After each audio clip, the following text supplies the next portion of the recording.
ನೋಡಿದಾಗ ಬುಡಭಾಗದಲ್ಲಿ ನೋಡಿ, ಬುಡಭಾಗದಲ್ಲಿ ನಾವು ವಿ ಆಕಾರದಲ್ಲಿ ಅಂದರೆ ವಿ ಅಂದರೆ ಇಂಗ್ಲೀಷಲ್ಲಿ ಬರುವಂಥ ವಿಯನ್ನು ಇನ್ವರ್ಟೆಡ್ ಉಲ್ಟಾ ಮಾಡಿ ತಿರುಗಿಸಿದಾಗ ಯಾವ ರೀತಿ ಈ ರೀತಿ ಕಾಂಡ ನೋಡಿ ಎಷ್ಟು ಕ್ಲಿಯರಾಗಿ ಕಾಣಿಸ್ತಾ ಇದೆ. ಈ ಥರ ಕಾಂಡ ಸೀಳಿದಾಗ ಇದು ಪನಾಮ ಸೊರಗು ರೋಗದ ಒಂದು ಏನು ಕ್ಯಾರೆಕ್ಟರಿಸ್ಟಿಕ್ ಸಿಂಪ್ಟಮ್ ಅಂತ ಏನು ಕರಿತೀವಿ ಅದು ಗೊತ್ತಾಗುತ್ತೆ.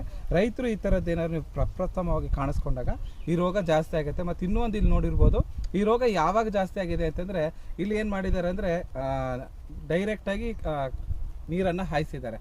ಅದಕ್ಕೆ ನಾವೇನು ಮಾಡಬೇಕು ಅಂದರೆ ಪಾತಿಗಳಲ್ಲಿ ನಾವು ನೀರನ್ನು ಹಾಯಿಸಿ ಅಂತೀವಿ.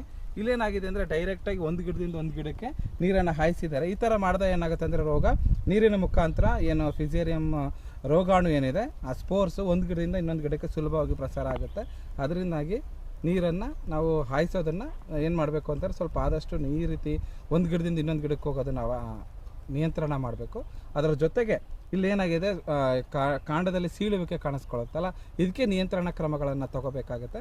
ಅದಕ್ಕೆ ನಾವಿಲ್ಲಿ ಮೊದಲನೇದಾಗಿ ಏನು ಪ್ರಾರಂಭ ಮಾಡ್ತಿದ್ದೀವಿ ಅಂತಂದರೆ ಒಂದು ಜಂತುಹುಳು ನಾಶಕ ಬರುತ್ತೆ, ಪೆಸಿಲೋಮೈಸಿಸ್ ಅಂತ ಅಂದ್ಬಿಟ್ಟು ಒಂದು ಜಂತುಹುಳ ನಾಶಕ ಇದೆ. ಅದು ನಿಮಗೆ ಜೈವಿಕ, ಈಗ ಎಲ್ಲೆಲ್ಲಿ ಆರ್ಗ್ಯಾನಿಕ್ ಸಾವಯವ ಕೃಷಿಯಿಂದ ನೀವು ಹತೋಟಿ ಮಾಡ್ತಾ ಇದ್ದೀರೋ ಅದರಲ್ಲಿ ಇದನ್ನು ಮಾಡಿಕೊಂಡ್ರೆ ತುಂಬ ಚೆನ್ನಾಗಿರುತ್ತೆ ನಿಮ್ಗೆ ಅದರದ್ದು. ಅದರಿಂದಾಗಿ ನಾನು ಇಲ್ಲಿ ಫಸ್ಟ್ ಹೇಳುವಂಥದ್ದು ಅಂದರೆ ಈ ಪನಾಮ ಸೊರಗು ರೋಗ ತಂತಾನೇ ಬರಲ್ಲ, ಅದರ ಜೊತೆಗೆ ಜಂತುಹುಳುಗಳದ್ದು ಎರಡನ್ನೂ ಸೇರಿಕೊಂಡಾಗ ರೋಗದ ತೀವ್ರತೆ ಜಾಸ್ತಿ ಆಗುತ್ತೆ. ಯಾಕಂದ್ರೆ ನಾವಿಲ್ಲಿ ನೋಡಿದ್ದೇನಪ್ಪ ಅಂದರೆ ಈ ಪ್ಲಾಟಲ್ಲಿ ನಾವು ಇದನ್ನು ಸ್ಯಾಂಪಲ್ನ ತೊಗೊಂಡೋಗಿ ನಾವು ನೋಡಿದಾಗ ಜಂತುಹುಳುಗಳ ಸಂಖ್ಯೆನೂ ಸಹ ಕಂಡು ಬಂತು.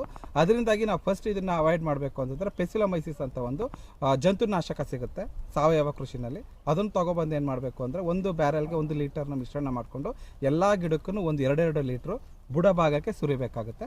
ಆ ಬುಡಭಾಗಕ್ಕೆ ಸುರಿದ ಫಸ್ಟ್ ಅದು ಜಂತುಹುಳು ಏನಾದರೂ ಇತ್ತು ಅಂದರೆ ಅದನ್ನು ಹತೋಟಿ ಮಾಡುತ್ತೆ. ತದನಂತರ ಏನಿದೆ ಟ್ರೈಕೋಡರ್ಮಾ, ಸೂಡೋಮೋನಾಸ್ ಇದನ್ನೆಲ್ಲ ಏನು ಮಾಡಬೇಕು ಅಂದರೆ ನೀರಿನ ಜೊತೆಗೆ ಮಿಶ್ರಣ ಮಾಡಿಕೊಂಡು ಎಲ್ಲ ಗಿಡಗಳಿಗೂ ಸಹ ಡ್ರೆಂಚ್ ಮಾಡಿದ್ರೆ ಈ ರೋಗವನ್ನು ನಾವು ಹತೋಟಿ ಮಾಡಲಿಕ್ಕೆ ಸ್ವಲ್ಪ ಯಶಸ್ಸು ಸಿಗುತ್ತೆ.